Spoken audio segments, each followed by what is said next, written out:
Hola, bienvenidos. Él nació en Colombia, en Bogotá, en un barrio muy humilde, hace apenas 35 años, y solo voy a contarles o adelantarles dos cosas. Primero, que es uno de los hombres de la región más influyentes del mundo en materia de tecnología.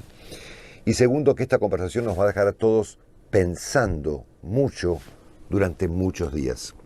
Su nombre es Freddy Vega, en diálogo con CNN. John Freddy Vega nació el 26 de marzo de 1986 en Bogotá. Desde niño manifestó su curiosidad por la tecnología. A los 13 años no tenía una computadora, pero eso no le impidió aprender a programar en el lenguaje BASIC con una calculadora prestada. Desde entonces se adentró en el mundo de los sistemas de información y lanzó varios emprendimientos que sirvieron de ensayo para Platzi, una de las principales plataformas de educación online del mundo. Pero no se aventuró solo. Platzi nació de la sociedad con el guatemalteco Christian van der Hens, un avesado entusiasta del desarrollo web. Vega ha sido reconocido como uno de los 20 latinos más influyentes en tecnología por CNET y en 2019 recibió el premio Endeavor a Mejor Emprendimiento de Alto Impacto. Esta fue la bio CNN de John Freddy Vega. Hola Freddy, un gran abrazo allí en Bogotá, Colombia, aquí desde CNN Miami. Marcelo, muchísimas gracias por recibirme. Muchas gracias. Esto es muy divertido. Genial. Bueno, vos sabés que no me pasa habitualmente de entrevistar genios, ¿no? Entonces no sé por dónde empezar. Entonces se me ocurrió una idea que es, no te rías, ofrecerte un trabajo conmigo. ¿Eh? Entonces vos tenés que explicarme ahora brevemente por qué yo debiera contratarte. ¿Quién sos? ¿Quién es Freddy Vega? ¿Cómo llegaste a ser uno de los talentos más relevantes de la tecnología en nuestra región, América Latina? Y yo estoy dispuesto a ofrecerte un trabajo acá en la producción de CNN y vos explícame quién sos y por qué yo debiera darte un trabajo. Perfecto, está bien. Pues mira, Marcelo, quiero arrancar por decirte que no sé si genio es la forma correcta en la cual nosotros describimos esto que pasa. Resulta que más o menos el 30 o el 40% de la humanidad, que es un número bastante alto, es neurodivergente. Y es esa neurodivergencia la que en ocasiones nosotros percibimos como genio, pero también en ocasiones percibimos como, uy, alguien que es tonto o alguien que no encaja. Y esa siempre ha sido la realidad que describe lo que yo hago, y es que no Mm. encajo. Mi vida y la forma en la que yo lo podría describir es que nunca he encontrado un lugar que sea un fit perfecto para lo que yo quiero hacer y no he tenido otra opción que construirlo. Y ese quizás es lo que me define. Cuando uno lo piensa en retrospectiva de donde estoy yo hoy, pues porque Platzi tiene millones de estudiantes alrededor del planeta y todo el cuento, a uno le gusta creer, no, claro, a este man le fue re bien, ya la hizo. Pero la realidad es que cuando uno no encaja, lo que realmente termina pasando es que es muy difícil conectar con las personas, porque las personas reaccionan de una manera muy emocionalmente negativa a la gente que se sale fuera de la norma, sobre todo en una región donde está mal visto triunfar. Si fuera a definir también lo otro que me ha empujado en la vida ha sido una determinación muy casi que irracional a no rendirme incluso cuando debería rendirme. Por un tema netamente estadístico, porque cuando uno se rinde, está determinado que no va a perder. Obvio, si yo creo que voy a llegar tarde a una reunión y digo, ya voy muy tarde, no voy a ir, pues llegué tarde. Pero si yo creo que voy a llegar tarde a una reunión y hago mi absoluto mejor esfuerzo por llegar, pues aunque llegue tarde, tuve la reunión y vale la pena. Es un pensamiento un poco distinto y es un poco más arriesgado. Y es otra de las cosas que estaba yo reflexionando en los últimos tiempos y es como cuál es la salsa secreta. No hay una salsa secreta, pero sí hay una serie de fundamentos. Y el otro fundamento grande es que los riesgos que creemos que existen muchas veces están en nuestras mentes o los aprendimos porque el mundo suena aterrador, pero en el final del día, la gran mayoría de los días, nuestras vidas son seguras. Lo que pasa es que por un día en el que nuestras vidas no son seguras, pues se acabó. Pero la gran mayoría de los días de nuestras vidas son seguros. Y si nosotros recordamos eso y tomamos un poquito más de riesgos, pues crecemos más. Y eso es lo que creo que he hecho yo. Ante la duda, tomé el riesgo. Ahora, no sé mucho de producción audiovisual de televisión formal, entonces me va a tocar aprender rápidamente, pero estoy seguro que si trabajamos juntos, la última cosa que me identifica es nunca parar de aprender. Porque en un mundo que está en constante evolución, en un mundo cuya ciencia y tecnología acelera más rápido que la capacidad humana de adaptación, si tú te quedas quieto, realmente estás echando para atrás, porque el resto del mundo está acelerando. Así que la única estrategia escalable y replicable en la que uno realmente pueda confiar para triunfar, obviamente uno no va a aprender todo, es imposible aprenderlo todo, pero hay que intentarlo, a pesar de que sabemos que vamos a fracasar en aprenderlo todo, hay que intentarlo, hay que nunca parar de aprender. Estás contratado. ¡Eh! Como mi, Voy a tener que explicarle a mi junta directiva lo que pasó acá. Encontré que lo que Platzi pretende hacer, hoy tienen, no sé, 1 millón de alumnos, me imagino, prácticamente. 3 millones. 3 millones. 3 millones de Ok. estudiantes en América Latina y España. Muy bien. Es romper este ciclo de pobreza y de desigualdad dramática que vive nuestra región, Argentina, Perú, bueno, obviamente Colombia, México, etcétera, ¿no? Todos vivimos en este ciclo. Es uno de los ciclos más complejos de romper. No, por un lado, es que es como, ¿cuál es la razón por la que la gente es pobre? Las razones son muchas, pero principalmente son 3. Y es incertidumbre respecto al futuro, falta de acceso a oportunidades y falta de justicia. Yo no voy a poder arreglar el tema de la justicia. Eso es algo súper, hiper complejo, que tiene un montón de aristas muy complicadas, pero que si uno lo ve en los últimos 40 años de la región, sí ha mejorado. Y ha mejorado, lo que pasa es que mejora lento. Entonces uno es como el sapito que está en agua caliente, entonces no salta, aunque ese experimento es falso, ¿sabes? Siempre el sapo salta. No es verdad que un sapo que esté calentando lentamente, pero no es el punto es, esa parte no la puedo arreglar. Lo que sí puedo arreglar es el acceso a oportunidades. Uno de los libros que a mí más me cambiaron la vida fue Poor Economics, la economía de la pobreza, que habla de cómo la gente pobre lo que realmente tiene es incertidumbre respecto a mañana. Cuando tú piensas allá afuera en las personas que están vendiendo dulces en un semáforo, en las personas que están rebuscándose la vida, pues estas personas tienen un ingreso no recurrente variable. Hoy hice $10, mañana hago 5, pasado mañana hago 50 y mañana hago 0. Y eso genera una mentalidad de estar constantemente en modo de alerta, en modo de pelear o escapar. Nunca hay paz y nunca hay proyección. Una de las cosas más locas que descubrí es la importancia de los empleos de policía, de empleado o los empleos malos, malos, malos de fábricas. Porque esos empleos generan estabilidad en los ingresos. Y cuando tú tienes estabilidad en tus ingresos, de repente tú tienes por primera vez la capacidad de hacer un presupuesto y de pensar que mañana no va a ser peor. Mañana por lo menos va a ser igual. Y eso eleva el nivel de optimismo y eso permite que invirtamos en nuestros hijos. La industria de la tecnología cambió todas las reglas. Porque antes, para que Latinoamérica pudiera triunfar y ser una potencia, pues no íbamos a poder. Necesitábamos autopistas, aeropuertos, fibra óptica, trenes, infraestructura, y necesitábamos que la corrupción no se comiera esos proyectos. Hoy en día, la industria de la tecnología solamente necesita una cosa, que es una computadora conectada a Internet. La industria de la tecnología y la economía digital es una industria donde las personas se sientan y se imaginan un producto hacia su existencia. Eso significa que es completamente posible que América Latina se vuelva una potencia que exporte el verdadero recurso renovable que tenemos, que es las mentes de nuestra gente, es el talento humano que existe en nuestras naciones. Hoy en día América Latina ni siquiera es una economía agrícola. Ojalá fuéramos una economía agrícola. Somos una economía que extrae petróleo, extrae carbón, extrae cobre, extrae plata, extrae recursos naturales. Y con ese dinero intentamos pues salir adelante, normal. Pero eso se va a acabar bien rápido. En los próximos 30 años vamos a empezar a ponerle impuestos a las emisiones de carbón, impuestos globales, impuestos que no van a estar en el control individual de las constituciones políticas de nuestras fronteras, sino que van a ser un esfuerzo global, porque de otra manera Miami se va a hundir. Y pues, ¿dónde vas a vivir tú? A ti te gusta vivir en Miami, tú no quieres estar hundido todos los días. Entonces, cuando se acabe la vaquita del petróleo y del carbón, ¿qué queda? Y la buena noticia es que queda algo magnífico.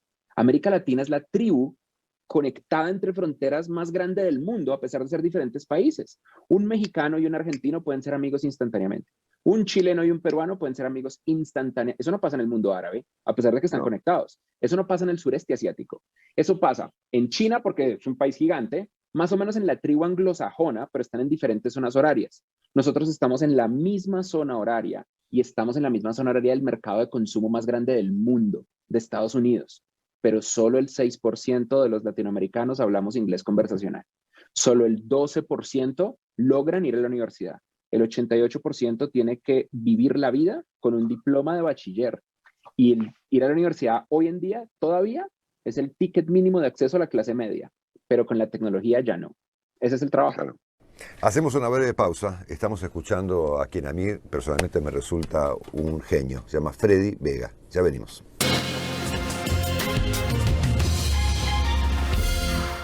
Freddy, ¿a qué velocidad está cambiando todo? Y eventualmente, si lo podés visualizar, ¿hacia dónde? Yo recuerdo que la primera vez que yo viajé internacional, que yo me monté en un avión para irme a otro país, fue el mismo día que mi mamá viajó internacional, porque ninguno de los dos había salido nunca al país y yo me gané un viaje a Aruba en un concurso. He tenido suerte en la vida. Y me puso a pensar, la forma en la que mi vida cambia a esta edad, creo que tenía 16, 17, es la forma en la que la vida de mi mamá cambia, a una edad superior. Mi mamá comió sushi el primer día que yo comí sushi, porque la globalización y el crecimiento pluricultural de nuestra región empezó a darnos más oportunidades. Y eso empezaba a tener un efecto exponencial muy agresivo. Si yo paro en este momento y me pongo a pensar en la tecnología de punta del 2022, ¿en qué pienso?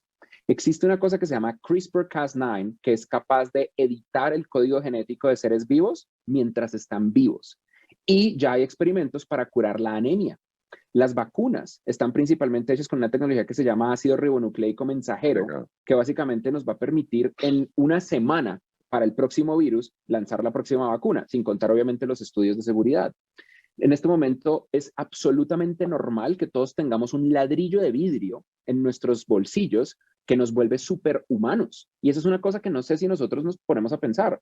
El teléfono que tenemos todo el tiempo y que nos mantiene adictos a esta cosa nos hace superhumanos, nos conecta a satélites en el espacio que nos dicen nuestra posición precisa y absoluta y nos permiten comunicarnos en tiempo real con cualquier ser humano. Hay una frase que a mí me fascina de la ciencia ficción y es, la buena ciencia ficción no predice el automóvil, predice el embotellamiento de tráfico. Y ¿verdad? Y los efectos de primer y segundo grado que tiene la masiva conectividad, hasta ahora los estamos sintiendo. Por ejemplo, uno podía predecir el smartphone, pero uno no podía predecir Uber. Como que hay una app que yo primo un botón y yo me conecto a un montón de automóviles de otras personas y es capaz de destruir el poder que tenían los taxis, que era indestructible por casi un siglo. O no habría podido predecir un efecto curioso de Tinder, por ejemplo. Tinder ha aumentado a nivel global los matrimonios interraciales. ¡Qué interesante! ¡Qué interesante! Efectos de segundo grado que nosotros no vemos de la tecnología.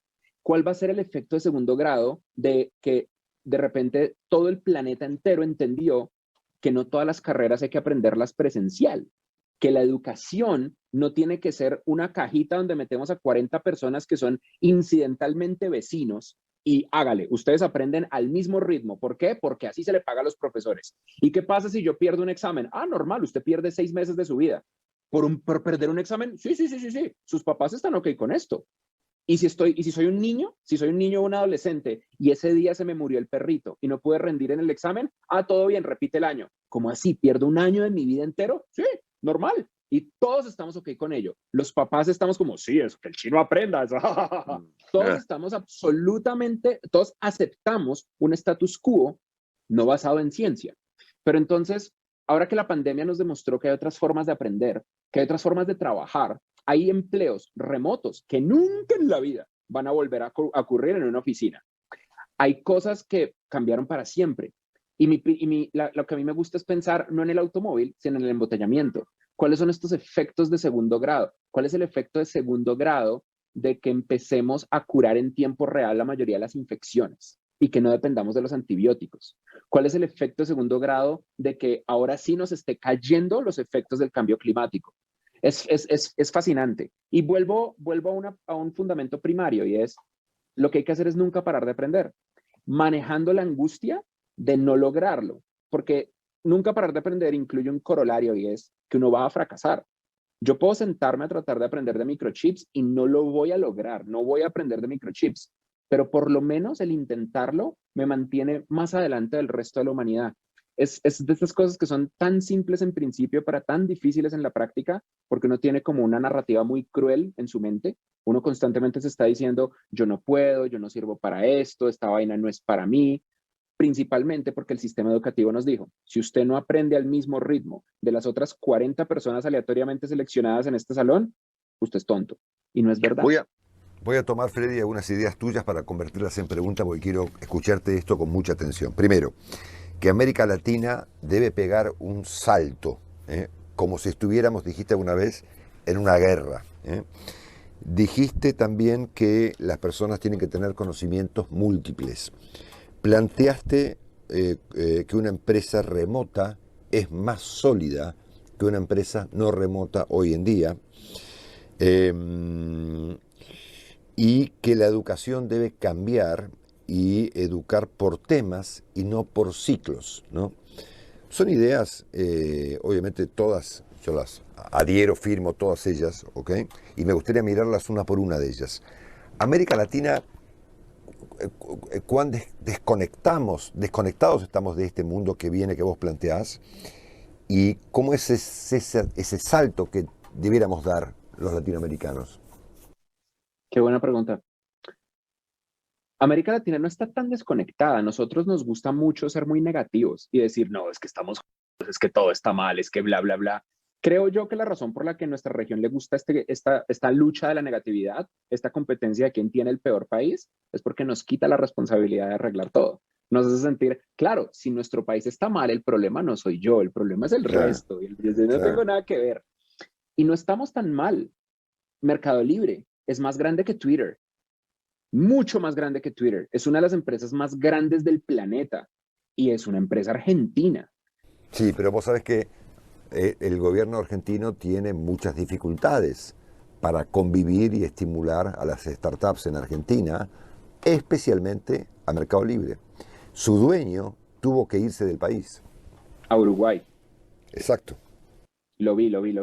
Y eso es una charla interesante, ¿sabes? Porque yo siento que el país que logre atraer, esto se va a volver una lucha de talento. Siempre lo ha sido, pero ahora más que nunca, porque antes era talento, infraestructura, materia prima, sistemas. Y entonces en la empresa, quien produzca más automóviles, quien produzca más aviones, quien tenga esta y la otra industria. Pero ahora no, porque ahora tenemos computadores de $300 que nos permiten crear una empresa de $1.000 millones. Entonces, ahora es simplemente lo que está en nuestras cabezas y dónde queremos vivir. Y con el trabajo remoto, pues ya no importa. Yo puedo irme a trabajar mañana a Kuala Lumpur y al otro día estar trabajando en Medellín.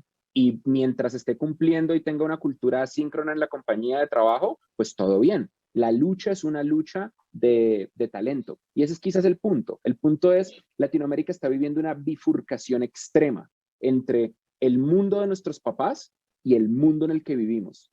El mundo de nuestros papás era el mundo donde el diploma universitario era sagrado. Era el mundo donde tener el mejor empleo, el mismo empleo, bueno y cumplir, era lo que lo sacaba uno de la pobreza. Toda la vida. Pues claro, y este mundo es verdad. Si tú te sientas y miras las estadísticas, ¿cuáles son las carreras más populares? Que contabilidad, administración de empresas, finanzas, etcétera, ingeniería de petróleos. Y cuando yo hablo de esto, casi siempre hay una reacción instantánea, como una reacción instintiva de proteger la realidad en la que uno vive, de decir, no, claro, como este man tiene cursos online, entonces va a hablar mal de las universidades. No. Las universidades son muy importantes, extremadamente importantes. Si no hubiera universidades, colapsa la sociedad, colapsa el sistema entero de la sociedad. Son el sistema a través del cual el nuevo conocimiento se crea. Pero solo el 12% de América Latina puede ir a una universidad. El 88% nunca ha visto cómo es esa vaina por dentro. ¿Qué se hace ahí? Y entonces entra la industria de la tecnología. Y la industria de la tecnología dice, nosotros no sabemos nada. Eso es lo que fundamentalmente la industria de la tecnología sabe. No sabemos nada. Nos lo vamos a inventar. Entonces vamos a cometer errores. Y lo que necesitamos es gente que venga a aprender con nosotros, a hacer experimentos y a cometer errores. Y eso, por ejemplo, es Mercado Libre. Mercado Libre arranca y empieza pues a vender cosas y luego evoluciona para dejar de ser como el mercadito de compra y venta de cosas usadas y se vuelve un sistema de comercio electrónico espectacular y luego evoluciona para volverse la pasarela de pagos más grande de América Latina. Rappi empezó simplemente haciendo domicilios de supermercado, luego le agregan restaurantes, luego le agregan domicilios de lo que sea y luego construyeron las redes de comercio móvil más grandes del mundo. Nosotros arrancamos haciendo clases en vivo, en persona. Yo fui a 22 ciudades en 12 países a dar cursos en persona y nosotros financiamos Platzi con ese viaje. Y luego creamos clases en vivo. Y luego nos dimos cuenta que las clases en vivo no le servían a las madres cabeza de familia, por ejemplo, porque solamente tenían 15 minutos para estudiar. Claro. Entonces lo volvimos clases asíncronas que se adaptaran al ritmo de la gente y ¡pum! La cosa creció. Lo que hay que entender fundamentalmente es que la gente que trabaja en tecnología orgullosamente y desvergonzadamente acepta que no sabe lo que está haciendo, pero que lo quiere intentar. Entonces, no existen las reglas. Lo que existe es la experimentación y el rodearnos de talento que quiera aprender sin parar. Esa es la magia de esta industria. Pero para eso sí hay que dejar ir componentes culturales muy complicados. Sin embargo, la verdad que yo soy muy optimista. Estaba viendo esta mañana en Forbes que Latinoamérica es la región del mundo que más está contratando, pero no están contratando empleos tradicionales. Están contratando empleos tecnológicos. Claro, exactamente. Hacemos una breve pausa y seguimos con estos temas que le planteé recién a este personaje tan extraordinario llamado Freddy Vega. Ya venimos. Gracias, Freddy.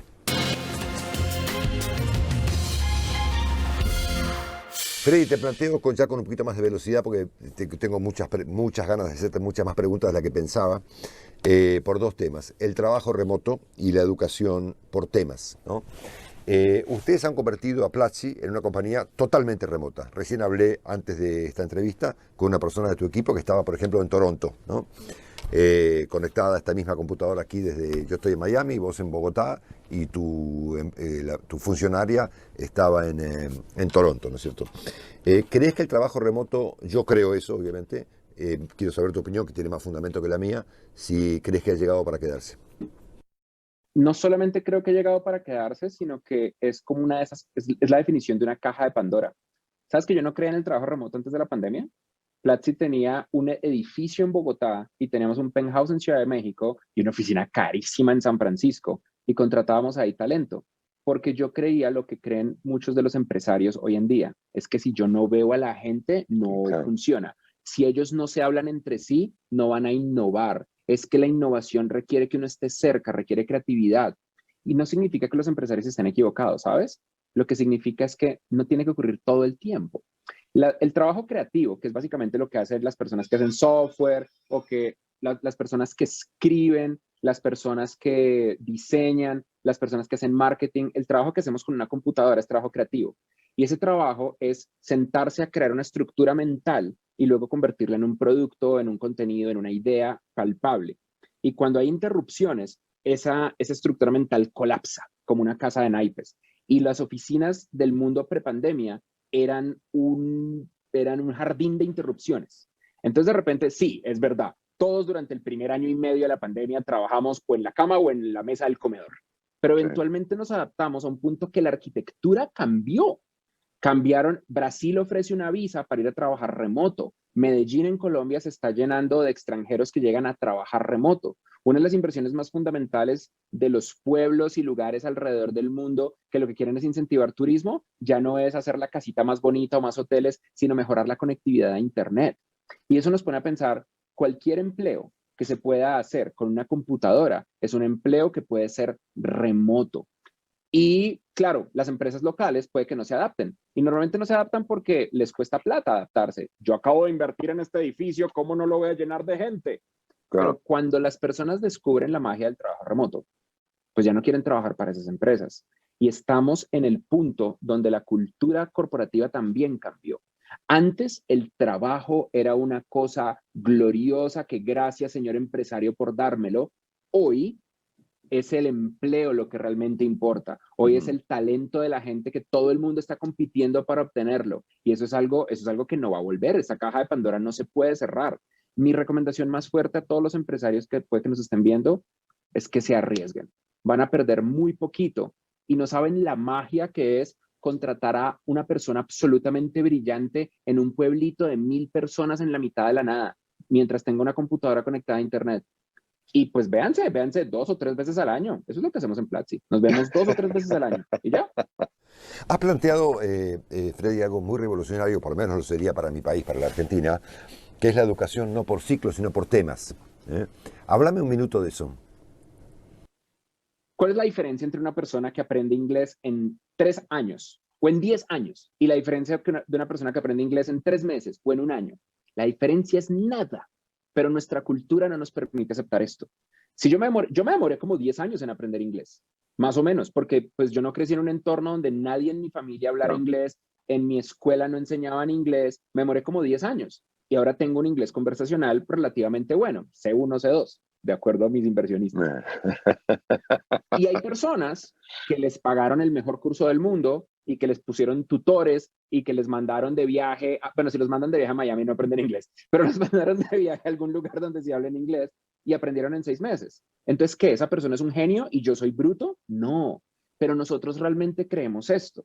Solamente hay un estudio científico que se sentó a entender la velocidad de aprendizaje. Es el estudio de Benjamin Bloom del problema del doble sigma.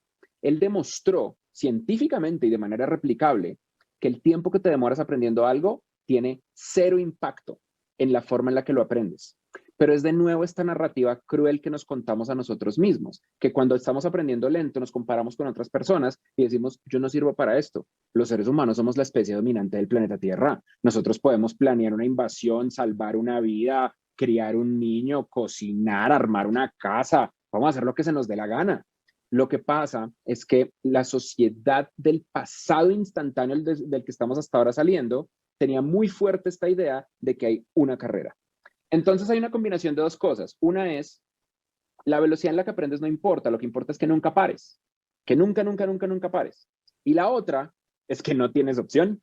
No tienes opción porque estamos a esto de que la contabilidad sea automatizada por inteligencia artificial. Estamos a esto de que el 80% de los cargos de middle management, de gerencia intermedia, desaparezcan por eficiencias en la evolución cultural y de software de la gestión del talento humano. Y eso le va a pasar en cascada a múltiples carreras. Wow. Pero eso no significa que el mejor contador vaya a dejar de ganar dinero. Significa que el mejor contador va a combinar su conocimiento de contabilidad con software o con marketing o con ciencias de datos o con quién sabe qué del futuro. La mejor administradora de empresas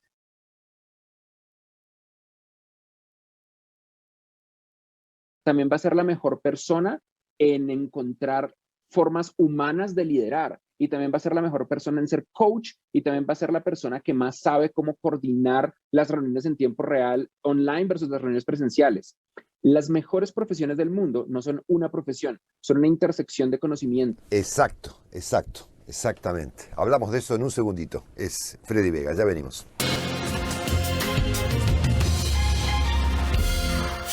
Freddy, me estabas diciendo lo que yo tradujo como que hay que tener en el futuro conocimientos múltiples. Es la magia de la intersección de conocimientos. Una persona aprende a programar y entonces es desarrollador de software, pero esa misma persona aprende marketing y de repente empieza a combinarlo y se vuelve una persona que se encarga del crecimiento de las compañías, hace growth.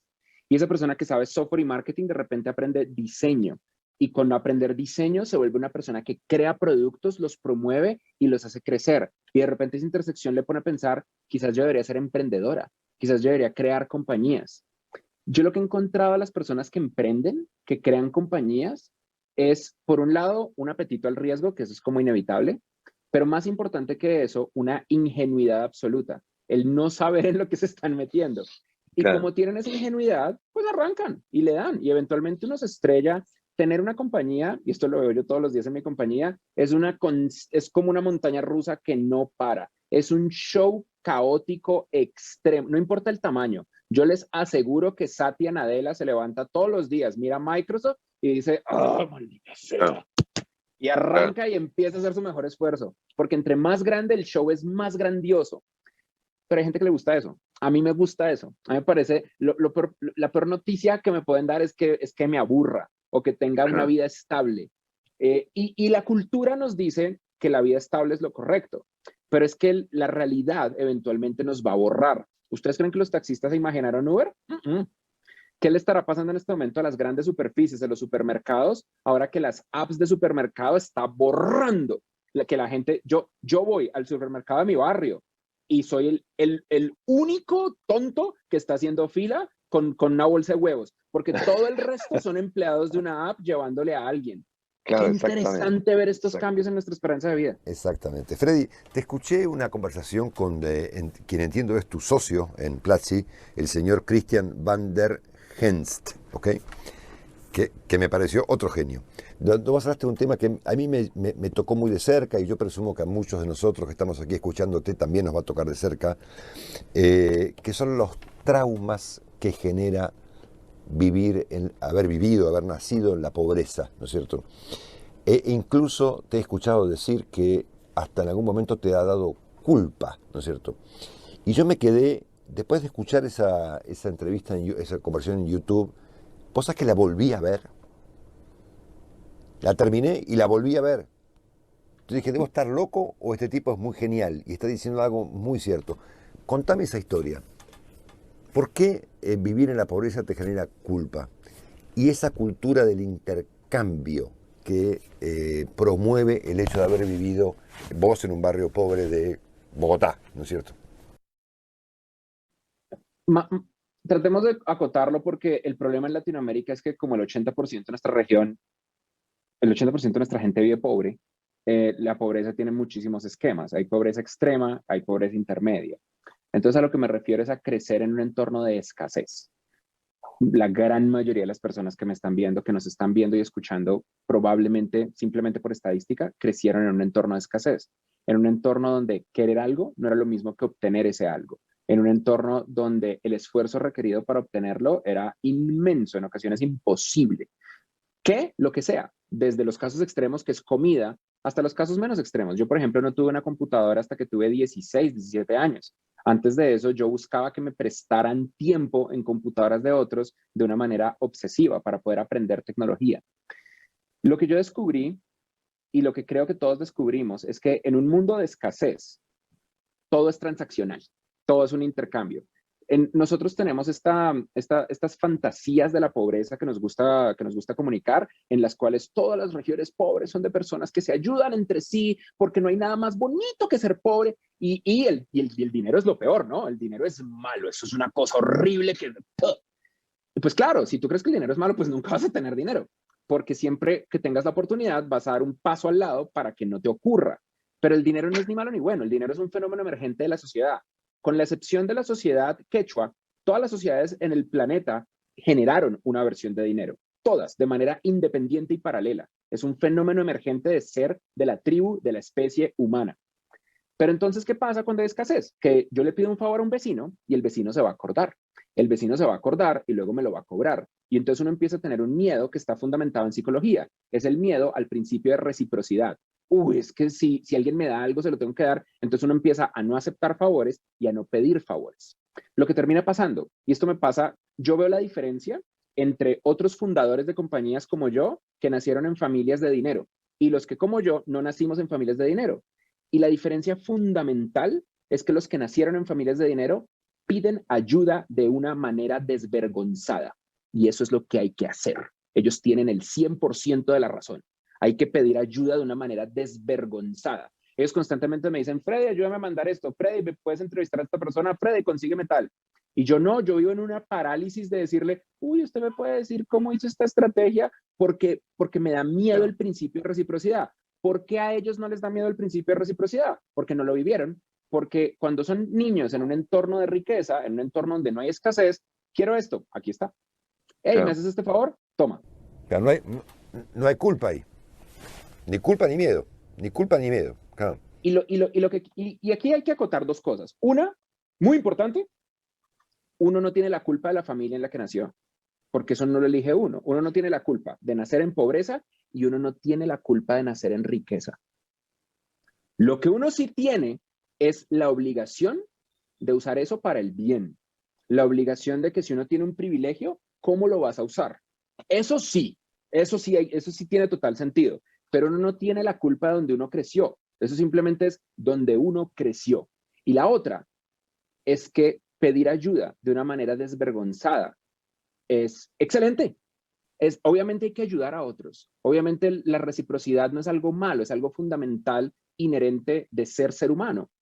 Pero no es cobrar un favor, es ser una buena persona. Y si tienes culpa, págale al futuro. No le pagues al pasado, no le pagues a quien te ayudó, sino a la persona que viene adelante. Me guardé una frase de esa conversación con Christian van der Henst para el final de este programa. Nos queda una pausa, ya venimos con Freddy Vega.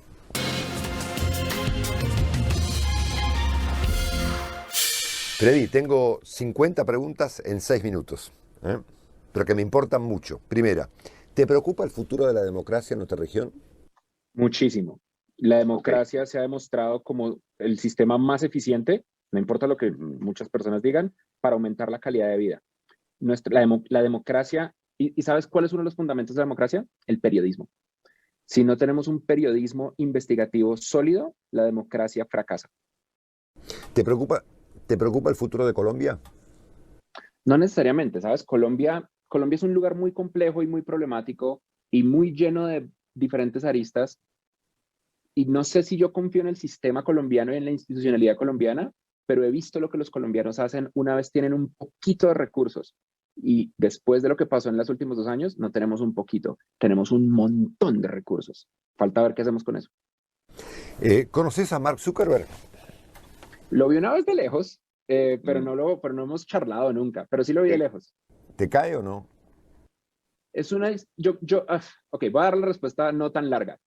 Creo que es uno de los directores de compañías más brillantes del planeta, pero también creo que por tratar de exprimir al máximo la cosa genial que hizo, que es el grafo de conexiones humanas, va a dejar ir el futuro y se lo va a dar a TikTok. Bueno, decime si es cierto todo esto que haces, que la producción del CNN me informó, que volás aviones, helicópteros y avioncitos, que usás un telescopio, que viajás por el mundo, que das muchas conferencias, que jugás al tenis, que corres, que probás autos raros, que vas al teatro, que explorás la Antártida, que probás gadgets, que hackeás cosas, que escribís ciencia ficción, que enseñás, obviamente, que además yo escuché, por otra parte, que sos medio jardinero, y que te gusta lanzar drones y la astronomía.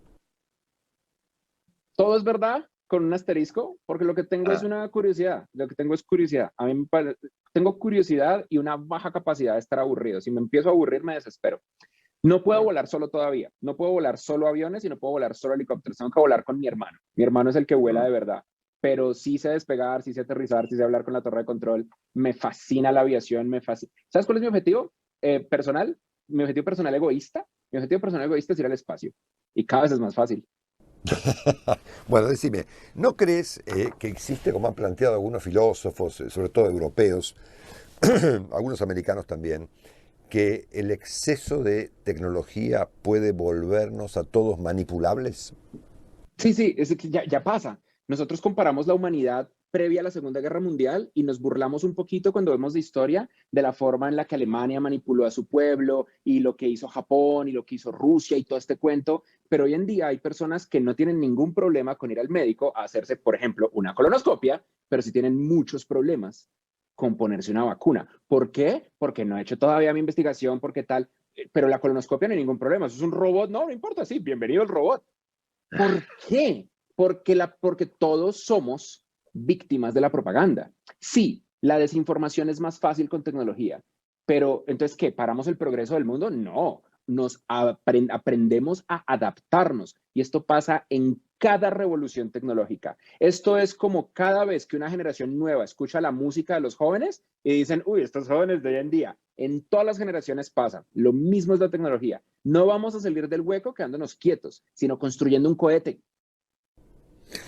Bueno, ustedes acaban de escuchar junto conmigo a una de las personas más lúcidas, yo diría del mundo prácticamente, ¿no? Y fíjense la simpleza con la que hace unos días cerró un tiempo una conversación. Y voy a leerte una frase tuya que me pareció tan genial. Para que me pongo los lentes. Estar vivo es lo único que importa. Es que el mundo es un lugar maravilloso del que nunca nos vamos a aburrir. Y los humanos somos una especie que nuestra definición es la exploración. Eventualmente, en millones de años el Sol se va a comer la Tierra, se la va a comer. Y cada átomo de nuestra cultura, cada pieza de arte, cada pieza de historia, cada CD y DVD, cada cable submarino, cada computadora, cada satélite, cada cosa que construimos va a ser desintegrada, desintegrada, no va a existir y para el resto de la historia del universo, excepto nuestra cultura. Nuestra cultura va a seguir volando por el espacio. Nuestra cultura es interestelar. Lo que nosotros hacemos en nuestros libros, en nuestro arte, en nuestra ciencia y tecnología, nuestras ideas van a seguir volando por el espacio. ¿Cómo no estar emocionados? ¿Cómo no estar absolutamente fascinados de la inevitabilidad inmortal de la cultura humana? Estoy muy honrado y muy agradecido de haberte conocido. Esto ha sido increíblemente divertido. Muchísimas gracias.